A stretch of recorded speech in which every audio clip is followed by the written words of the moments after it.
রাত্র বলে ইবাদত করলেন, সারা রাত্র কান্নাকাটি করলেন। ফজরের নামাজের সময় ইমাম হুসেইন রাদিয়াল্লাহু আনহু ফজরের নামাজ পড়লেন জামাতের সাথে। ৭২ জন সঙ্গী, মাত্র মহিলা পুরুষ দেয়া মাত্র ১০০ জনের সদস্য।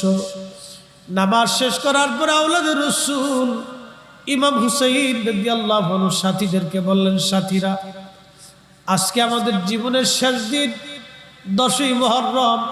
রহমতের নানা বলেছেন এই জমিনে আমি শহীদ হয়ে যাব। আমার সাথীরা, বিদায় নাও আপনজনদের কাছ থেকে, প্রিয়জনদের কাছ থেকে চিরদিনের বিদায় নাও।